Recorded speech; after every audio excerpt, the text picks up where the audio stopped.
আসসালামু আলাইকুম বন্ধুরা, কেমন আছেন? আজকে আমি একটা রেসিপি নিয়ে এসেছি কিভাবে হালিম রান্না করতে হয়। প্রথমে আমি হালিমটা প্যাকেটটা খুলে নেব। নেওয়ার পরে গরম পানি দিয়ে তারপরে আমি এটা ঢেকে রাখবো। দেখেন, গরম পানি দিয়ে নাড়তে হবে যাতে না লেগে ধরে। তারপরে ঢেকে রাখবো 10 মিনিট।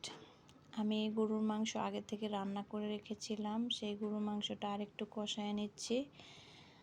দেখেন, আরেকটু কষায় নেওয়ার পরে একটু পানি দিয়ে তারপরে সিদ্ধ করতে হবে।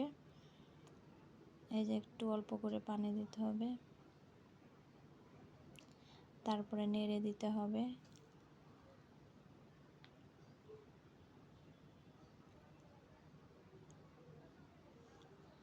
তারপরে আমি ঢেকে দিব। ঢেকে দেওয়ার পরে আবার একটু কষিয়ে নিতে হবে। কষানোর সময় হালিম মিক্সডের যে মশলা আছে সেটা আমি কিছু অংশ দিয়ে দিব, পরে আবার নামানোর সময় কিছু অংশ দিব। এই দেখেন, আমি মশলা দিয়ে দিলাম। দেওয়ার পরে নেড়ে দিচ্ছি যাতে ভালোভাবে মিশে যায়। তারপরে আমি সেই হালিম মিক্সড করা যেটা গরম পানি দিয়ে আমি মিশিয়েছিলাম সেটা এখন দিয়ে দিলাম। পরিমাণ মতো পানি দিয়ে মিশাতে হবে। দিয়ে দেওয়ার পরে নাড়তে হবে। এটা আপনার একটু পর পর নাড়তে হয়, না হলে লেগে ধরে। এই যে দেখেন, আমি নাড়ছি। এদিকে আমি শসা আর ধনিয়া পাতা এগুলো আমি কেটে নিব। দেখেন, এই যে আবার আমি নাড়া দিচ্ছি, একটু পর পর নাড়তে হবে।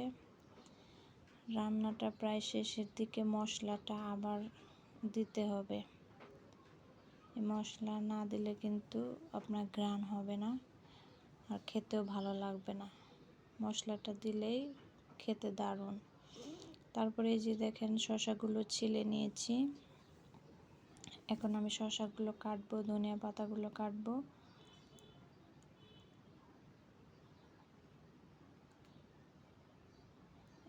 এগুলো আমার কাটা শেষ।